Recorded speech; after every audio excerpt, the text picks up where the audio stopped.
Bonjour, je suis Jérémy Honoré, directeur artistique du festival Musique à la ferme. Nous allons vous interpréter, les enfants des écoles de Lançon-Provence, Anne-Cécile Dronot à la direction et moi-même au piano, le conte musical Mila et l'arbre bateau d'Isabelle Aboulker. Cette œuvre aurait dû être donnée en concert sur le parvis de l'église en mai dernier, lors de la 13e édition de Musique à la ferme. Festival qui a dû être annulé en raison du contexte actuel. La captation vidéo que vous allez donc visionner a été réalisée dans le strict respect des recommandations sanitaires, sans mélanger les enfants et avec le port du masque. Cette réalisation, nous la dédions à Michel Mille, qui, pour des raisons personnelles, doit quitter sa fonction de maire de Lançon-Provence. Toute l'équipe de Musique à la ferme se joint à moi pour le remercier de nous avoir accompagnés avec confiance et bienveillance dans nos projets éducatifs et culturels pendant presque 7 ans. Place à la musique, je vous souhaite un bon voyage au pays de Mila et son papy, bonne fête de fin d'année, bon boudin et à l'Ankeven. C'est l'histoire d'une petite fille qui s'appelait Mila. Avec son grand-père qu'elle aimait énormément, elle faisait de longues promenades dans la forêt. Puis, quand ils étaient fatigués de marcher, ils se reposaient au pied d'un chêne dans une jolie clairière traversée par un ruisseau. Mila connaissait grâce à son grand-père le nom de tous les arbres de la forêt. Elle avait même inventé une chanson qu'ils chantaient tous les deux en revenant de la promenade.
C'est vrai, Mila était une petite fille très heureuse, entre un gentil grand-père, des parents formidables et des copines.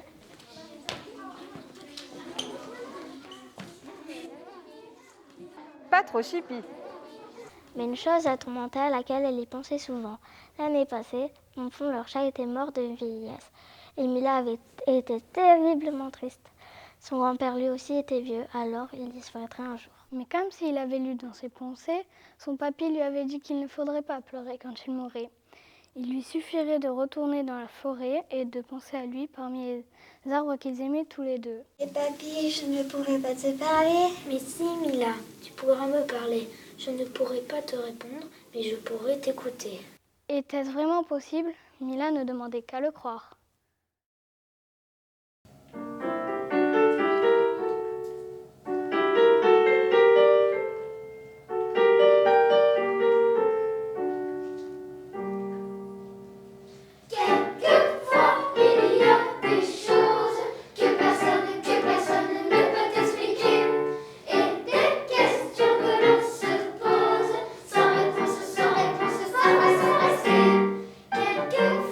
Il y a des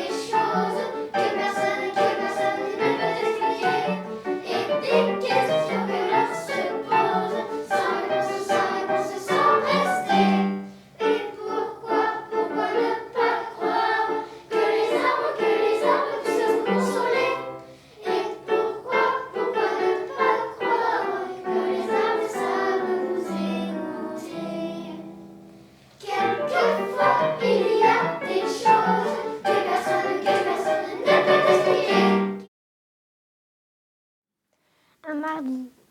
Oui, c'était bien un mardi. La maman de Mila lui dit que son grand-père était parti pour un très long voyage et qu'il ne reviendrait pas avant longtemps. La petite fille comprit ce que cela voulait dire, mais elle ne pleura pas, ce qui étonna beaucoup ses parents. Mila ne pleura pas, car elle savait où retrouver son papy.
Mila hésita un peu avant de prendre le chemin qui menait à la clairière. Devant le grand chêne, elle s'arrêta. « Tu es là, grand-père ?» L'arbre ne pouvait pas répondre, bien sûr, mais la petite fille avait l'impression qu'il l'écoutait et qu'elle pouvait lui parler comme avant. Elle lui raconta alors sa journée, l'école, la clé perdue et retrouvée, le petit chat qui remplaçait Pompon. Puis elle regarda le chêne dont les branches semblaient atteindre le ciel et dit « Je dois rentrer, mais je reviendrai souvent. » Quelques jours après, elle croisa sur le chemin du retour 3 garçons. L'un d'eux portait un bandoulière et une tronçonneuse, outil que Mila détestait par-dessus tout. « Mais qu'allez-vous faire ?» demanda-t-elle à l'un d'eux. Nous venons choisir des chênes et demain nous reviendrons pour abattre quelques chênes pour utiliser leur tronc. Faut savoir, mademoiselle, que pour faire un bon bateau, c'est du bois de chêne qu'il nous faut, qu'il nous faut. On sait que les demoiselles ont tout un cœur d'artichaut. Nous, on n'a pas de problème, nous, on fait notre boulot. Faut savoir, mademoiselle, que pour faire un bon bateau, c'est du bois de chêne qu'il nous faut, qu'il nous faut. C'est du bois de chêne qu'il nous faut, qu'il nous faut. Mila ne pouvait pas en entendre davantage et surtout ne voulait pas que les garçons remarquent les larmes qui coulaient sur ses joues et qu'elle ne pouvait arrêter. Elle rentra chez elle en courant, se mit très vite au lit et fit d'affreux cauchemars.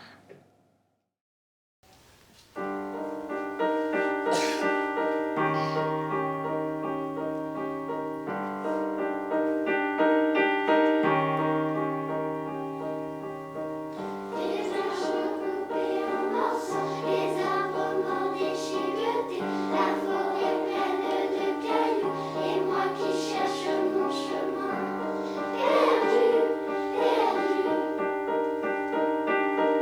Les bûcherons portant des masques d'animaux, sciant les branches de notre arbre. Je veux crier, mais je n'ai plus de voix, et j'entends mon grand-père qui m'appelle. Ah, c'était qu'un cauchemar, rien qu'un cauchemar.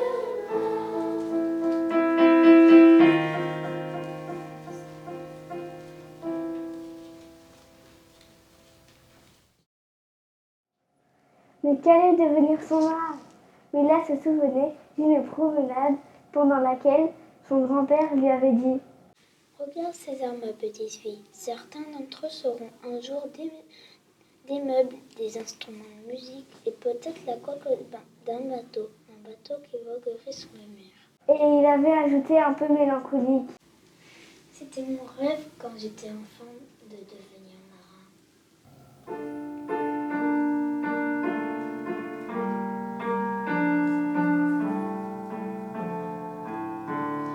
Devenir marin, c'était le rêve de mon papy.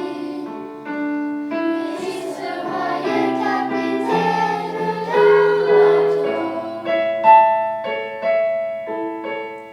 Entendre le bruit des vagues, sentir la caresse du vent et voir découcher le soleil aussi beau qu'au cinéma. Devenir marin, c'était le rêve de mon papy. Quelques mois plus tard, une fête fut organisée pour la mise à l'eau d'un voilier. Mila était parmi les spectateurs, impatiente de voir pour la première fois un bateau prendre la mer. Mais le voilier ne bougeait pas, n'avançait pas. Il semblait avoir des racines dans la terre. Et les marins qui poussaient, tiraient, étaient très énervés.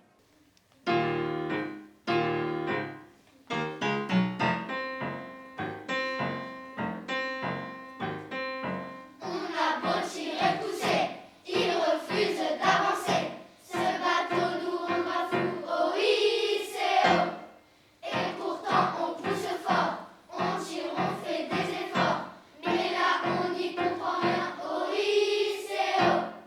Faut vraiment trouver quelqu'un qui nous sorte de ce pétrin et qui soit plus fort que nous, que nous.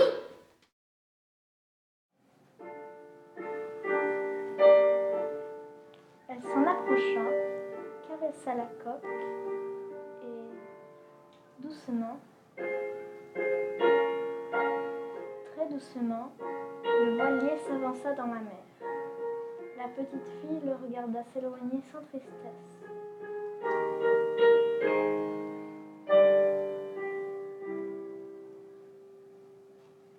Elle devait maintenant s'habituer à vivre sans l'eau.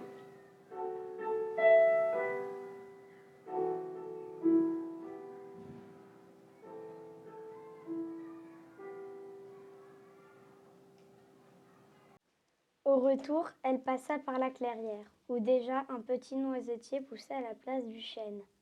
Comme noisetier, comme noisetier, comme noisetier.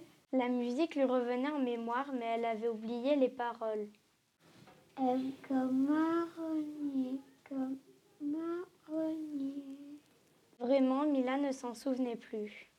Mais vous les enfants, je suis sûre que vous n'avez pas oublié la chanson que Mila et son grand-père chantaient souvent. Alors avant de se quitter, nous allons la chanter ensemble.